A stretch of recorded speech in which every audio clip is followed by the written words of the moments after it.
Glória a Deus. Amém. Olha para o seu irmão, diga assim para ele: preste atenção na palavra de Deus. Aleluia. Amém. Presta atenção na palavra do Senhor. Hoje eu quero falar a respeito do que Deus espera de nós. Amém?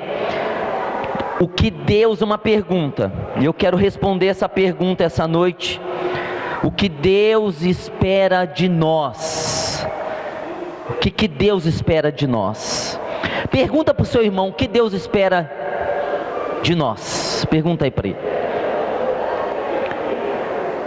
Bom, meus irmãos, se nós fôssemos falar de tudo que Deus espera de nós, meu Deus, é muita coisa que Deus espera de nós. Mas antes de eu falar do que Deus espera de nós, eu quero falar o que nós esperamos de Deus. Nós esperamos as coisas também de Deus. Em primeiro lugar, nós sempre falamos isso em oração, ou sempre nós falamos em nossa vida diária, que Deus é fiel. Nós esperamos que Deus seja fiel conosco.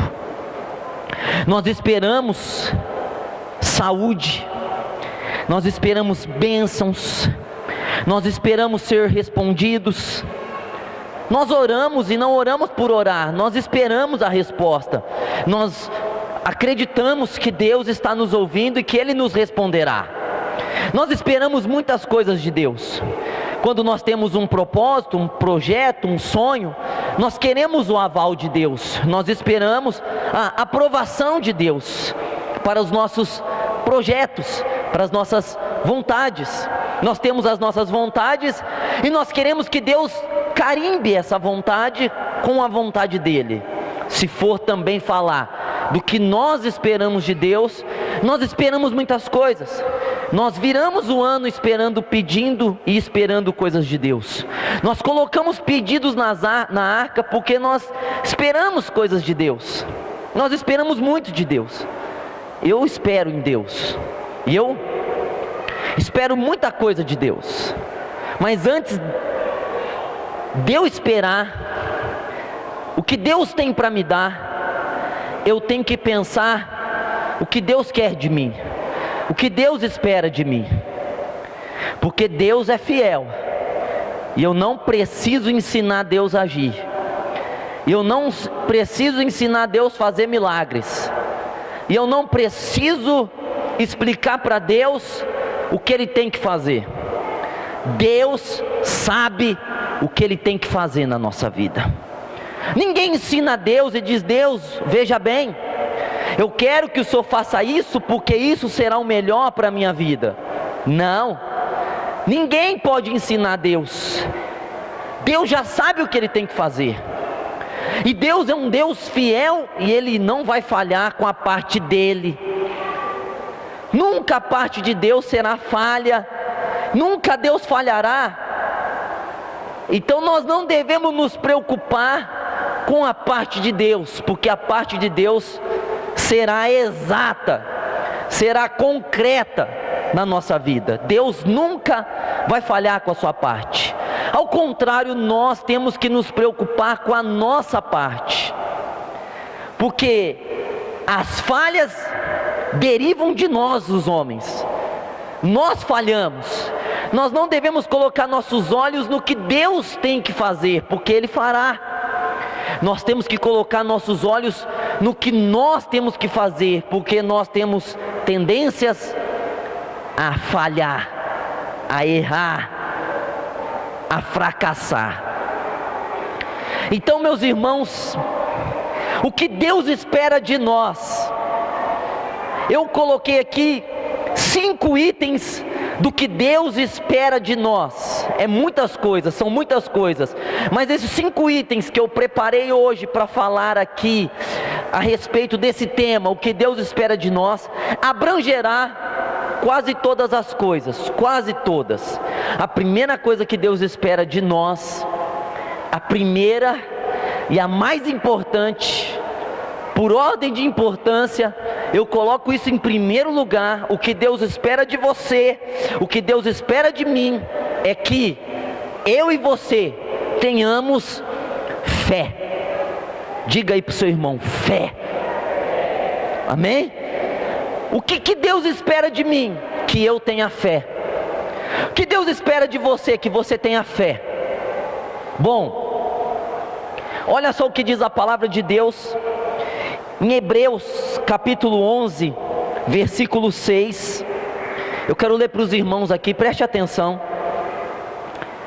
Hebreus capítulo 11, versículo 6, diz assim: ora, sem fé é impossível agradar a Deus, porque é necessário que aquele que se aproxime de Deus creia que Ele existe e que é galardoador dos que o buscam. Amém? Então o que Deus espera de nós? Primeiro lugar, o que Deus espera de você que está sentado aí, e eu que estou com esse microfone falando agora, Deus espera de mim que eu tenha fé, porque sem fé é impossível agradar a Deus. O que Deus espera de mim? Que eu o agrade. Não sou eu que sou Deus, eu sou servo. Deus não tem que me agradar, eu tenho que agradá-lo. Deus não tem que satisfazer todos os meus pedidos e meus desejos para que eu fique feliz, para que eu fique agradado, que eu seja bajulado, mimado. Não, o papel de agradar é meu. Ser humano agrada a Deus, servos agradam os seus senhores. Eu e você temos que agradar a Deus. Como que eu agrado a Deus? Sem fé é impossível agradar a Deus.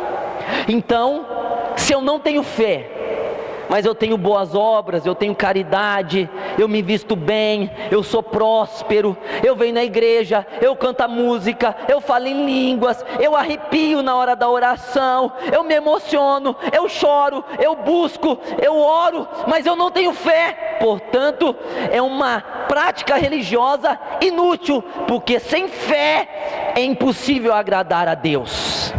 Eu estou todos os domingos na igreja, mas eu não tenho fé. Eu estou a todo tempo cantando uma música, mas eu não tenho fé. Eu leio a Bíblia, mas eu não acredito no que está escrito na Bíblia. Eu não agrado a Deus em hipótese alguma. Só tem uma forma de agradar a Deus, é tendo fé. Amém? Você pode dar um glória a Deus aí por isso? Deus está falando conosco hoje o que Ele espera de nós. E Ele espera de nós que tenhamos fé, que sejamos pessoas que possuem fé. Bom, em Hebreus aí, acompanha comigo em Hebreus capítulo 11, versículo 2. O versículo 2 diz assim, ó: foi por ela que os antigos alcançaram bom testemunho. Foi por ela quem? Foi pela fé que os antigos alcançaram os testemunhos. A Bíblia está falando que os antigos, eles tiveram um bom testemunho, ou seja, eles tiveram obras miraculosas, eles tiveram feitos poderosos, porque eles tinham fé. Foi pela fé que eles puderam testemunhar, foi pela fé que eles fizeram proezas, foi pela fé que eles fizeram coisas grandiosas, foi pela fé que os antigos fizeram coisas que hoje nós estudamos. Quando a Bíblia diz que foi os antigos, a Bíblia está se referindo aos pais da fé. A Bíblia está falando de Abraão, a Bíblia está falando de Isaac, a Bíblia está falando de Jacó, a Bíblia está falando de José do Egito, a Bíblia está falando de Moisés, a Bíblia está falando de Judá, a Bíblia está falando de Davi, de Salomão, a Bíblia está falando de Sansão, de Jefité, a Bíblia está falando de Gideão, a Bíblia está falando dos homens de Deus, de Jeremias, de Isaías, de Ezequiel, de Abacuque, de Sofonias, de Ageu, de Zacarias, de Josué. A Bíblia está falando desses homens, esses homens que têm um nome, a maioria deles, na galeria da fé, em Hebreus capítulo 11. Como que esses homens foram notórios? Como que esses homens foram grandes? Eles não foram grandes porque eles oravam muito. Eles não foram grandes porque eles faziam boas obras. Eles alcançaram bom testemunho pela fé. Amém? Eu vejo gente hoje, eu vou usar um termo chulo aqui. Um termo chulo é um termo que não pode ser apropriado, mas eu só encontro essa palavra. Existe gente idiota. O que é pessoa idiota? Uma pessoa que quer tocar Deus diferente dos antigos. Ela quer criar outra forma de tocar Deus. Você entende? Deus vai me ouvir. Sem fé, Deus pode até te ouvir, mas a resposta não virá. Sem fé, é impossível agradar a Deus. Quando você lê o livro de Hebreus, você vai ver no capítulo 3 de Hebreus que Jesus fala assim: sumo sacerdote da nossa confissão, da nossa fé. Olhando firmemente para Jesus, autor e consumador da fé. Não existe outro assunto na Bíblia maior do que a fé, no sentido de quantidade. Se alguém estuda a Bíblia, tem que estudar a fé, porque a fé nos aproxima de Deus, a fé opera os milagres, a fé traz conquistas e a fé deixa Deus feliz. Diga aí para o teu irmão: você quer deixar Deus feliz? Diga aí para o seu irmão, fala assim para ele: agrade a Deus pela fé. Pastor, eu tenho toda a fé do mundo. Pega a tua fé do mundo, como se fosse um papel, coloca e joga no lixo, porque a fé do mundo não vale de nada. Pastor, eu tenho um sentimento de fé. Pega o teu sentimento de fé, joga no lixo, porque não vale nada. Pastor, eu tenho pensamentos de fé. Pega os teus pensamentos de fé, joga no lixo, porque não vale nada. Pastor, eu acredito em Deus. Eu fecho os olhos, eu imagino Deus. Fecha os olhos, imagina Deus e joga esse Deus no lixo. Não é essa fé que Deus está falando. É a fé que deriva, ou melhor, que se origina das Escrituras. Eu tenho que ter um texto, eu tenho que ter um versículo, eu tenho que ter um capítulo, eu tenho que ter algo da Bíblia para mim ter fé. Eu não tenho que ter fé, fechar os olhos e dizer eu tenho fé. Tem que ter um embasamento, tem que ter um alicerce, tem que ter um apoio. Eu tenho que apoiar minha fé em alguma coisa que está escrita. Eu não tenho que ter fé em sonhos. Pastor, eu tive um sonho. Irmão, não viva de sonho. Todo mundo sonha. Você tomou Coca-Cola hoje o dia inteiro, comeu nhoque, está com a barriga desse tamanho. Na hora que você dormir, você vai sonhar. E você vai sonhar um monte de coisas. Aí depois você acorda dizendo: nossa, eu sonhei. E esse sonho, joga o sonho fora. Não viva de sonhos. Não viva de sonhos. Ah, pastor, eu quero ir para a igreja, eu quero ter uma visão. Não viva de visões. Eu tive uma visão e eu vi um anjo e não sei o que. Não viva disso. Não viva disso. Pastor, eu vou vir para a igreja, eu quero que algum obreiro, ou um senhor, ou um profeta coloque as mãos em mim e profetize. Não vive de profecia, meu irmão. Não viva de profecia. Não viva de revelagem, de revelação, de sonho, de visão. Não viva dessas coisas. Viva da palavra de Deus. A fé que causa resultados não é aquela fé que o pastor põe a mão em você e diga: olha, irmão, eu vejo o seu futuro, e o seu futuro blá blá blá blá blá. Isso não é fé. Fé é você pegar um versículo da Bíblia e você apoiar, você colocar sua vida naquele versículo, você jogar sua vida naquele versículo, você depositar sua vida naquele versículo, você embutir, você acoplar sua vida naquele texto, naquele versículo. Por exemplo, meus irmãos, vou dar um exemplo clássico para você. Um exemplo que todo mundo conhece, o Salmo 23:1, o Senhor é meu pastor e nada me faltará. Apoie a sua vida nesse versículo, apoia ela, né?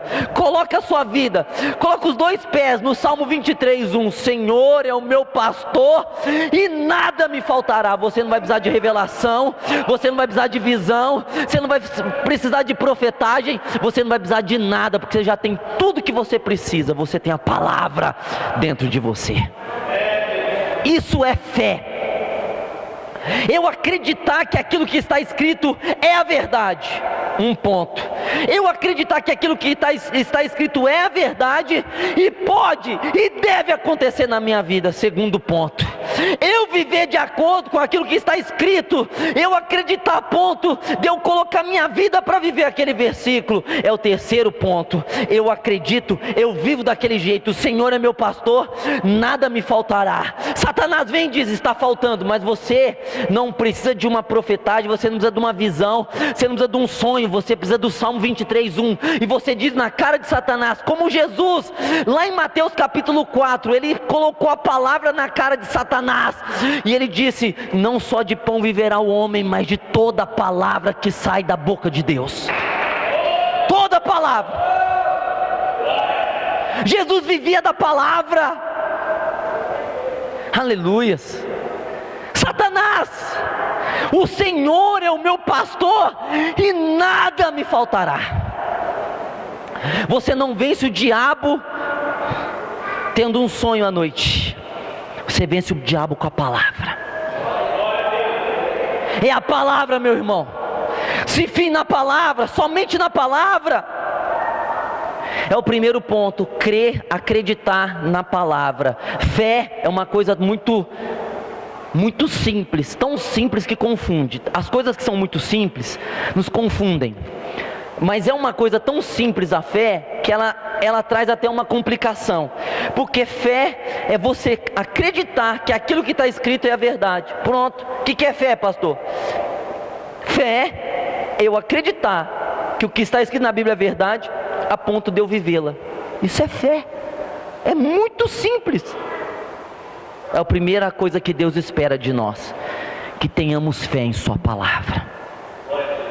Diga aí para o seu irmão, a primeira coisa que Deus espera de você é que você tenha fé na palavra dele. Amém? Vou passar para a segunda, senão só vou ficar na primeira. A segunda coisa que Deus espera de nós, que Deus aguarda dos seus servos, que Deus quer ver nos seus servos, é esperar.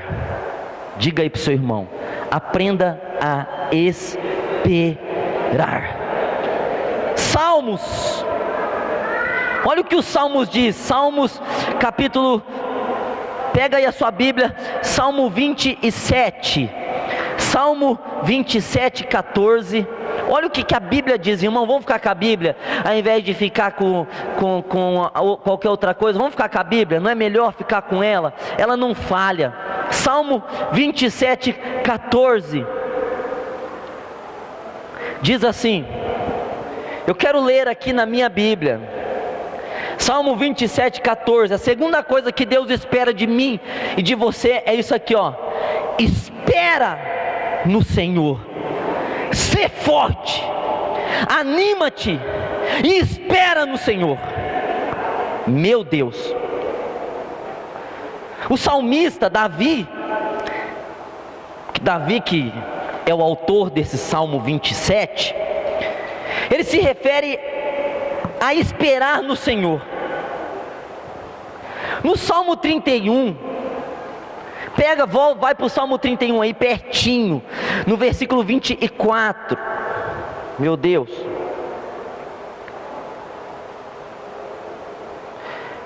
no 31, 24 diz assim: esforçai-vos e fortaleça-se o vosso coração, vós todos os que esperais no Senhor.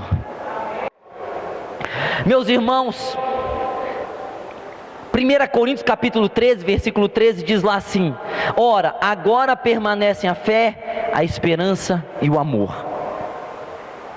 Esperar é uma um ensinamento de Deus. Você que está aqui, você não quer esperar, mas Deus quer que você espere.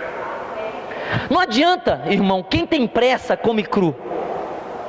Eu vejo gente abandonando a igreja de todas as formas porque não sabe esperar.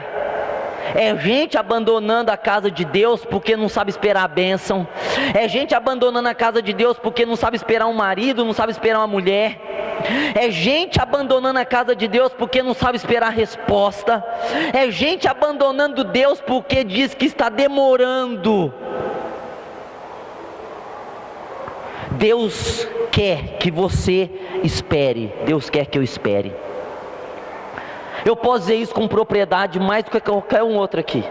Desses 5 itens eu posso dizer isso com mais propriedade do que qualquer um outro que se levantar aqui para pregar. Porque eu era muito ansioso. Eu queria tudo na minha hora. E Deus pega o ansioso e ensina ele. Ensina ele esperando. Faz ele esperar. Deus não tem dó dos ansiosos. Eu quero dizer que Deus, ele não tem dó de quem é ansioso, de quem é desesperado, de quem quer tudo na hora. Deus não tem dó. Deus diz: eu vou ensinar você a esperar. E você pergunta: como, Deus, o Senhor vai me ensinar a esperar? Esperando. Como, Senhor, que eu vou esperar? Você vai esperar, quer você queira, quer você não queira. Você vai ter que esperar. É uma palavra de Deus. As promessas de Deus passam pelo tempo. A palavra de Deus é provada. A palavra de Deus é provada em nós.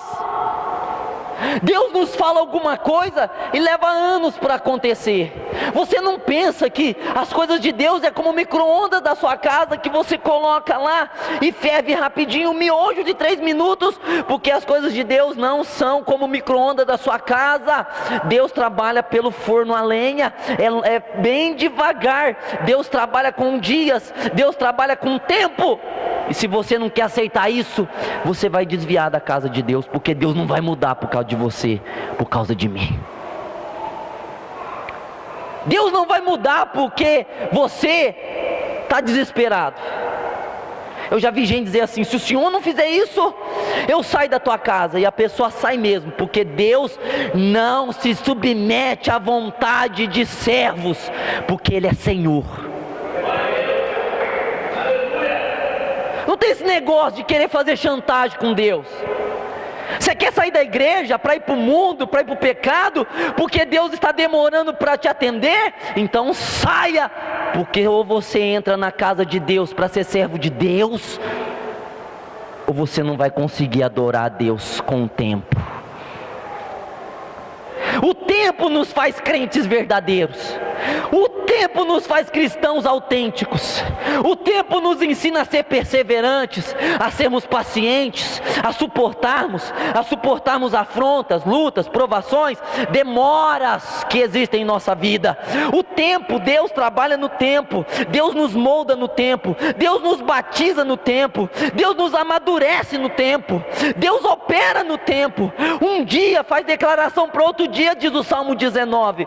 Nós estamos recebendo as declarações de dia após dia. Estamos tendo aprendizados com a nossa espera. Cada dia Deus está nos ensinando uma coisa. E Deus quer ser professor do nosso dia a dia, das nossas horas. E por isso que as coisas demoram, porque Deus tem ensinamento para nós na sua demora. Quando nós esperamos, nós estamos sendo ministrados por Deus. Quando nós esperamos, Deus está ministrando o nosso coração. Quando nós esperamos, Deus está movendo o nosso coração. Deus está nos curando, nos lapidando, nos melhorando. Irmão, você que está aqui essa noite, que veio aqui, Deus deixou você vir aqui.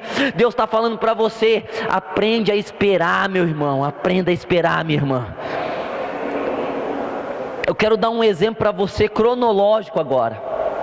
Olha, Deus falou para Abraão que ele ia ser uma grande nação. Só que a mulher dele era estéril, não podia ter filhos. E Deus disse: você, da tua descendência, vai surgir uma grande nação. Demorou 25 anos para Abraão ter um filho. Mas sabe, Demorou 25 anos para ele ter um filho. Nesses 25 anos ele foi provado a sua fé, e ele foi achado digno de ser chamado o pai da fé. Mas Deus disse que ia ser uma grande nação. Só veio a ser uma nação razoavelmente grande depois de 280 anos que Deus tinha falado com Abraão. Deus disse para Abraão: em ti serão benditas todas as famílias da terra. Não se cumpriu ainda essa palavra. Não se cumpriu. José do Egito teve um sonho, uma visão, dizendo que ele ia ser governador do mundo, e demorou 13 anos para se cumprir.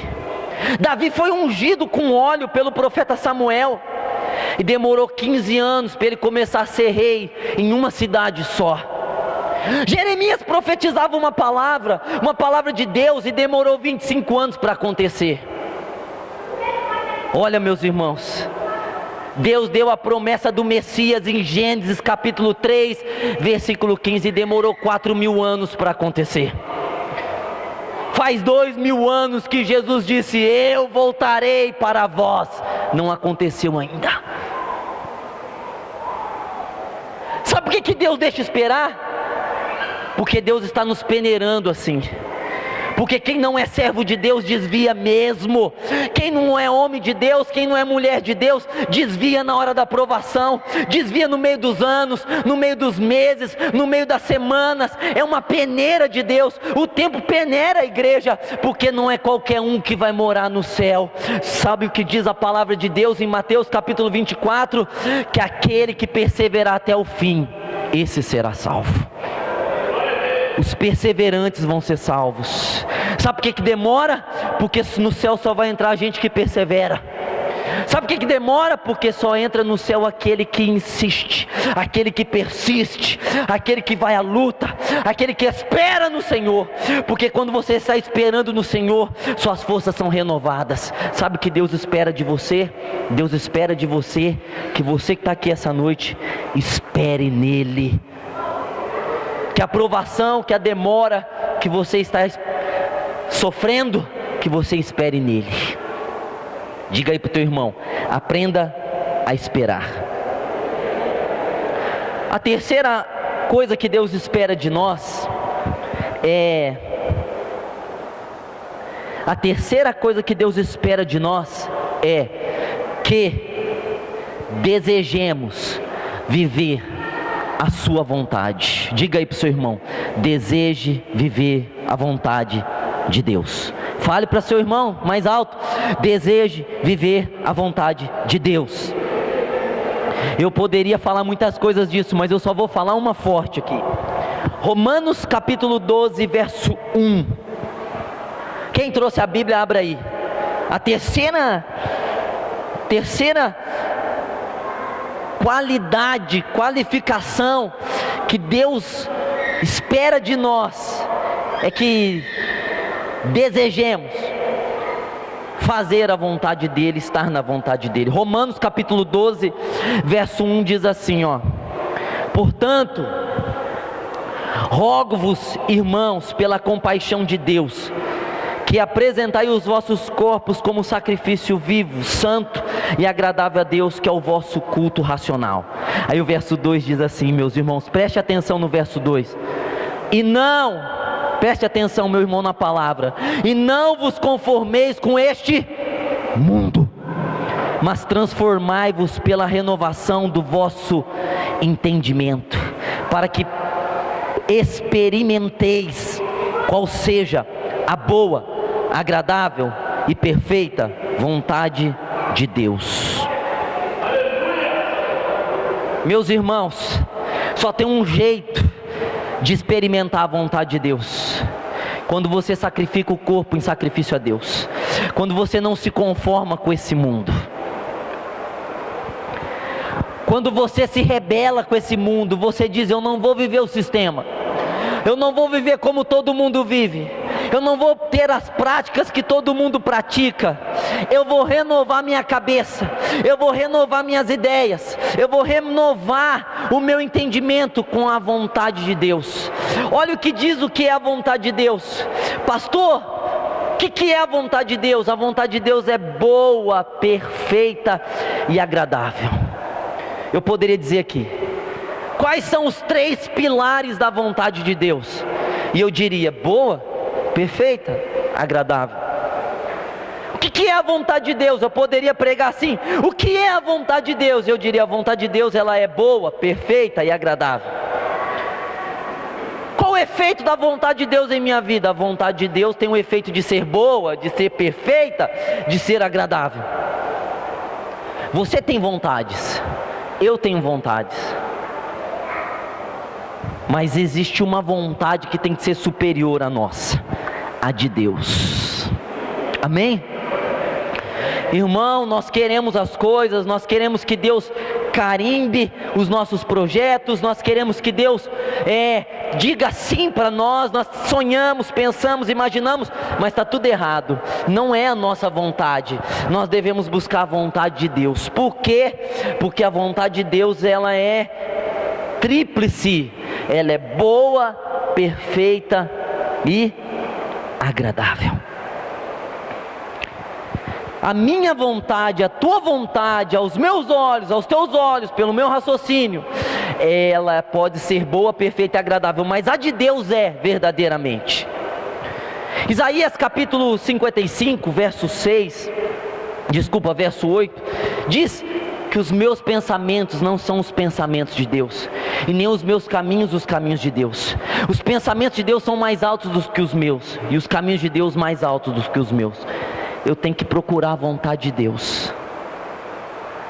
Você não tem que ficar caçando as coisas, você tem que caçar o que Deus tem para você. O que Deus tem para você? O que Deus espera de você é que você o busque para saber qual é a vontade dEle para a sua vida. O que Ele quer de você, o que Ele quer com você e o que Ele quer fazer em você. A vontade de Deus deve ser suprema na nossa vida. Nós não devemos buscar nossa vontade, nós não devemos buscar nossos sonhos, nós não devemos buscar nossos projetos. Nós devemos buscar Deus para que Deus nos dê sonhos, nós devemos buscar Deus para que Deus nos dê projetos, nós devemos buscar Deus para que nós possamos viver, andar, comungar e fazer a vontade dEle. Amém? Tua vontade, irmão, às vezes não vai ser boa, mas a de Deus, Romanos capítulo 2, verso 2, a vontade de Deus é boa, perfeita e agradável. Em quarto lugar, o que Deus espera de nós? Olha, eu falei que Deus espera a fé, que Deus quer que esperemos nele, e agora em terceiro lugar eu falei que Deus quer que busquemos e que vivamos a sua vontade. Em quarto lugar eu quero falar de que Deus espera que amemos, que tenhamos amor. Diga aí para o seu irmão, Deus espera que você ame. De novo, porque isso é muito importante, Deus espera que você ame. Mateus capítulo 22, verso 37, Mateus 22, 37. Pastor, o que Deus espera de mim? Deus espera que você ame. Você ame. Diz assim, Mateus 22, 37. Respondeu-lhe Jesus: amarás o Senhor teu Deus de todo o teu coração, e de toda a tua alma, e de todo o teu entendimento. Este é o primeiro e grande mandamento. O segundo, semelhante a este, é: amarás o teu próximo como a ti mesmo. Destes 2 mandamentos depende toda a lei e os profetas. Pastor, o que Deus espera de mim? Que você o ame acima de todas as coisas. Não que você o ame, não é amar a Deus, é além disso, é amar a Deus sobre todas as outras coisas. Não é, irmão, presta atenção, não é dizer que ama a Deus, é amar a Deus de todo o teu coração, com toda a tua alma, com todo o teu entendimento. Deus espera isso, que você o ame acima de tudo. Amém? É o primeiro mandamento. É o mandamento chave. Amar a Deus sobre todas as coisas.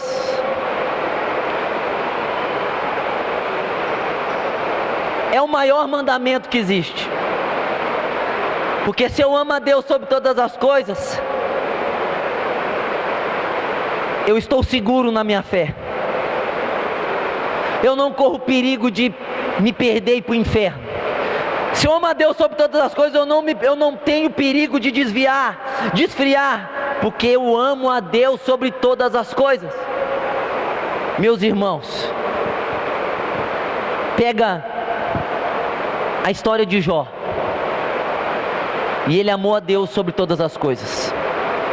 Pega a história do povo judeu, um povo que é maltratado de todas as formas, eles continuam adorando a Deus. Satanás pode roubar tudo deles, mas não rouba o amor e a fé que eles têm.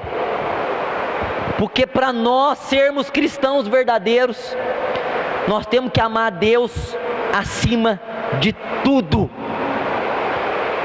Pastor, o que quer dizer acima de tudo? Quer dizer acima do seu dinheiro. E aí entra o dízimo e oferta, que a pessoa não tem força para devolver, porque ela não ama a Deus sobre todas as coisas. Pastor, o que é amar a Deus sobre todas as coisas? Amar a Deus acima da sua família. Que, pastor? Você está dizendo, não estou entendendo. Amar a Deus acima do seu casamento, amar a Deus acima dos seus parentes, amar a Deus acima dos seus filhos. Amar a Deus sobre todas as coisas. Amar a Deus acima da tua casa, acima de tudo. Deus está dizendo: me amarás com coração, com alma e com entendimento. E o segundo é amar o próximo como a ti mesmo. Pastor, o que Deus espera de mim? Espera que você tenha fé, espera que você saiba esperar nele, espera que você viva a vontade dele, e espera que você ame a ele sobre todas as coisas, e ame ao teu próximo como a ti mesmo. Bom, eu quero ler um versículo aqui do Sermão do Monte, Mateus capítulo 5. Eu quero que você preste atenção. Essa chuvinha abençoada. Mateus capítulo 5, verso 43, diz assim: ouvistes que foi dito: amarás o teu próximo e odiarás o teu inimigo. Aí Jesus está dizendo: eu porém vos digo, amai vossos inimigos e orai pelos que vos perseguem, para que sejais filhos do vosso Pai que está nos céus. Ele faz que o seu sol se levante sobre os maus e bons, e envia chuva sobre justos e injustos. Deus pede que amemos o próximo como a nós mesmos, mas não o próximo que nos faz bem só, o próximo que também quer nos fazer mal. O antídoto contra a maldade das pessoas é amá-las. Bom, olha como que vai ficando perfeito o negócio. Eu tenho fé em Deus, eu agrado. Eu sei esperar, então se a luta vier, eu vou saber esperar. Eu ando na vontade de Deus, isso quer dizer que eu vou viver coisas boas, perfeitas e agradáveis na minha vida. Eu vivo a lei do amor, eu amo a Deus sobre todas as coisas e não tenho problema com pessoas, porque a pessoa que não ama, ela tem problema dentro da igreja. Ela não vai com a cara de alguém dentro da igreja. Ela encafifa, tem divisão dentro da igreja, é fofoca dentro da igreja, é intriga dentro da igreja, porque não tem amor. Quem tem amor não entra em fofoca, quem tem amor não entra em intriga, quem tem amor nunca está em problema. Pega as pessoas que amam, vê se elas se metem em rolo. Não se metem. Quem ama não se envolve com problemas no trabalho. O negócio vai ficando bom, porque você tem fé, você sabe esperar, você anda na vontade de Deus, você ama a Deus, você não tem problema com as pessoas ao redor, as pessoas podem ter com você, mas você não tem com elas. E em último lugar, o que Deus espera de nós. Em último lugar, eu quero que você grave isso aqui. O que Deus espera de nós? Deus espera que você que está sentado aqui entenda quem Ele é. Diga aí para o seu irmão: Deus espera que você entenda quem Ele é. Diga de novo, irmão, porque isso aqui é muito importante.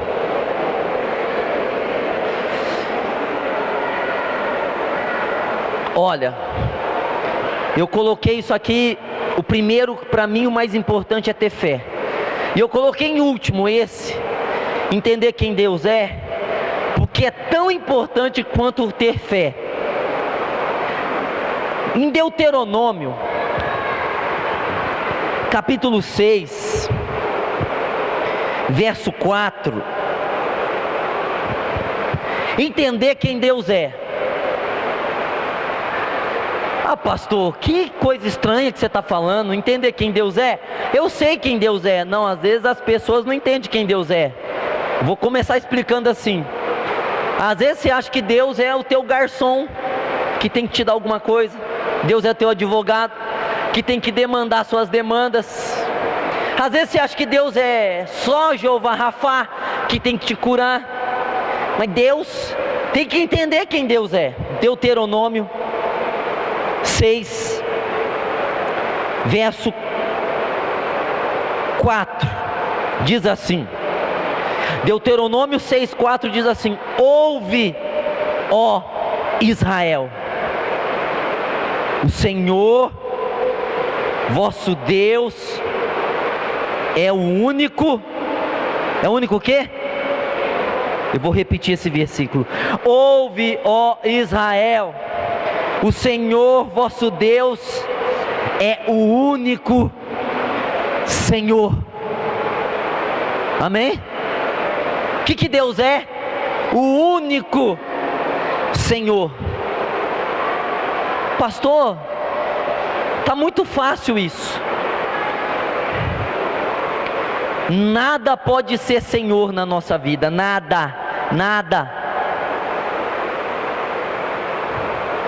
Se Deus não te der mais nada, meu irmão, mais nada, se você morrer com essa roupa que você está no corpo hoje, se você morrer com esse carro que você tem hoje, se mais nada acontecer na sua vida, está bom, meu irmão. Você tem a salvação, você tem um único Senhor na sua vida. Se você entender assim, que Deus é o seu único Senhor, que Deus não tem culpa dos seus problemas, que quando acontecer alguma coisa na sua vida, oh Deus, por que o Senhor não fez isso? Deus não está me ouvindo, Deus não sei o que, Deus só não opera, Deus o Senhor não faz. Quando você entender que Deus é o teu único Senhor, e que o que Ele fez por você já é o suficiente, Ele fará muito mais por você, muito mais. Mateus 16.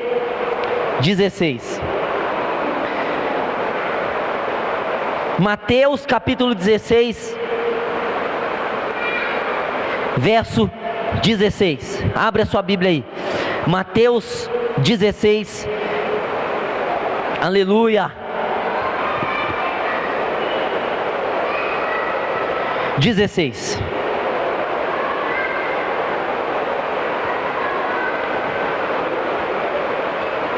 O que Deus espera de nós? Que entendamos quem Ele é. Mateus 16, 16.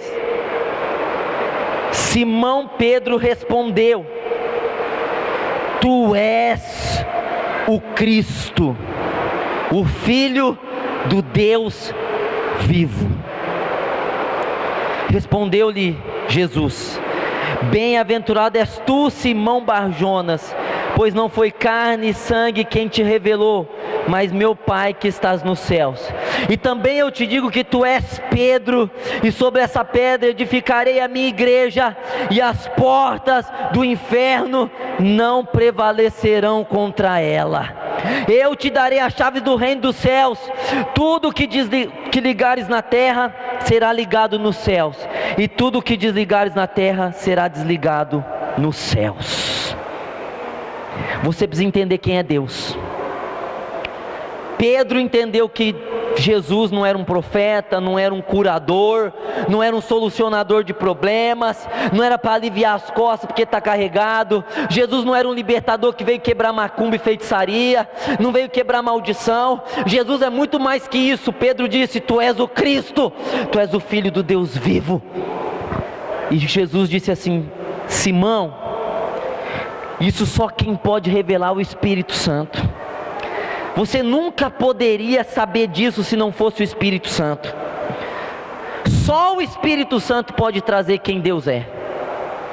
Mas para quem Deus revela, para quem Deus mostra o que Ele é, Deus diz que aquele que recebe essa revelação se torna uma pedra, e nessa pedra é edificada a igreja, e as portas do inferno não prevalecem contra ela. Não há demônio, meu irmão, não há problema que derrube um servo de Deus. Pastor, eu estou desanimado. Não há capeta, não há desânimo, não há luta, não há provação que derrube uma pessoa que entendeu quem Deus é. É impossível abandonar Deus quando você descobre quem Deus é. É impossível deixar Deus se você descobre quem Deus é. É impossível você saber quem Deus é e ser derrotado depois. Porque Jesus disse para Pedro: tu és Pedro, e sobre essa pedra edificarei a minha igreja, e as portas do inferno não prevalecerão contra ela. Eu quero que você diga aí para o seu irmão: entenda quem Deus é, para que você se torne igreja. Então, meus irmãos, o que Deus espera de nós? Deus espera que tenhamos fé, que saibamos esperar, que vivamos a sua vontade, que andemos no amor e que entendamos quem Ele é. É isso que Deus espera de nós. Sabe como que isso acontece? Quando o Espírito Santo vem sobre nós e revela para nós quem Deus é. Revela para nós quem Jesus é. Quando você sabe quem é Jesus, o Espírito Santo não vem falar: eu sou o Espírito Santo. Não. Se vem um Espírito aí e falou para você: eu sou o Espírito Santo, repreende. O Espírito Santo não se exalta. O Espírito Santo vem falar quem é Jesus. Revela quem é Jesus. Jesus é o Filho de Deus, Filho do Deus que é vivo,